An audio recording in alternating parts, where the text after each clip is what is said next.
ಇಂದು ಸಂವಿಧಾನ ದಿನ 75 ವರ್ಷ ತುಂಬಿತು. ಹಾಗಾಗಿ ಎಲ್ಲ ಕಡೆ ಆಚರಣೆಗಳನ್ನು ಮಾಡಿದ್ದಾರೆ. Fair enough. ವಿಪರ್ಯಾಸ ಅಂದರೆ ಅದರಲ್ಲೂ ರಾಜಕೀಯ ಕಾರಣ.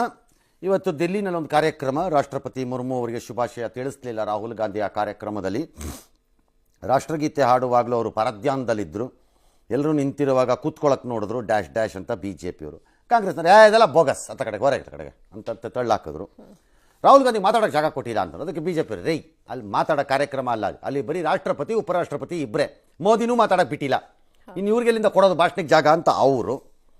ಸರಿ, ಕಾಂಗ್ರೆಸ್ನವರು ಸಂವಿಧಾನ ನಾಶ ಆಗೋಗಿದೆ, ಉಳಿಸ್ಲೇಬೇಕೀಗ ಸಂವಿಧಾನನ ಅಂತ ಅವರು ಜಾರಿ ಮಾಡಿ ಹೊಡೆದ ಹೇಳ್ತಾರೆ. ಅಂದರೆ ಅರ್ಥ ನಾವಿದ್ರೆ ಸಂವಿಧಾನ ಇಲ್ಲರಿ ಇಲ್ಲ. ರಾಹುಲ್ ಗಾಂಧಿ ಈಗ ಸಂವಿಧಾನ ಹಿಡ್ಕೊಂಡು ಇವರ ಮಹಾರಾಷ್ಟ್ರಕ್ಕೆ ಹೋದ್ರಪ್ಪ. ಕಣ್ಣು ಕಡೆ ಎಲ್ಲ ಪುಸ್ತಕ ತೋರಿಸಿದಿರಿ ನೀವೀಗ.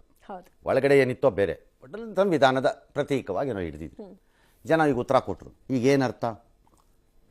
ಹಂಗಾರೆ ಈಗ ಮಹಾರಾಷ್ಟ್ರ ಜನ ನಿಮ್ಮ ಸಂವಿಧಾನದ ನಾಶದ ಕಥೆನ ಒಪ್ಪಿಲ್ಲ ಅಂತನಾ ಅಲ್ವಾ? ಹಂಗಾರೆ ಏನರ್ಥ ಅದು?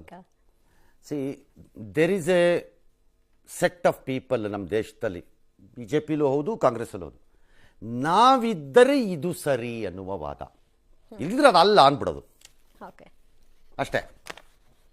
ನಾವಿದ್ರೆ ಸಂವಿಧಾನ ಯಾರು ಹೇಳಿದ್ದು? ಆಲ್ ರೈಟ್, ಈ ನಮ್ಮ ಸಂವಿಧಾನವನ್ನು ಶಿಥಿಲಗೊಳಿಸುವ ವಿಚಾರದಲ್ಲಾಗಲಿ ಅಥವಾ ಬದಲಾಯಿಸುವ ವಿಚಾರ, ಬಾಯಿಗೆ ಬಂದಂಗೆಲ್ಲ ಅವ್ರಿಗೆ ಇಷ್ಟ ಬಂದಂಗೆಲ್ಲ ಬದಲಾಯಿಸ್ಬಿಡ್ತೀವಿ ಅನ್ನೋದಕ್ಕೆ ಯಾವನಿಗೆ ತಾಕತ್ತಿದೆ ಹೇಳ್ರಿ ನೋಡೋಣ? ಯಾವನಿಗೆ ತಾಕತ್ತಿದೆ? ಪ್ರಯತ್ನ ಆಗುತ್ತಾ? ಯಾರ ಕೈಲ? ನಾನು ತಾಕತ್ ಕೇಳೋದು, ಆ ಪದ ಒಳ್ಳೆ ಪದ ಅಲ್ಲದೆ ಇರ್ಬೋದು. ಯಾರಿಗಿದೆ ತಾಕತ್ತು?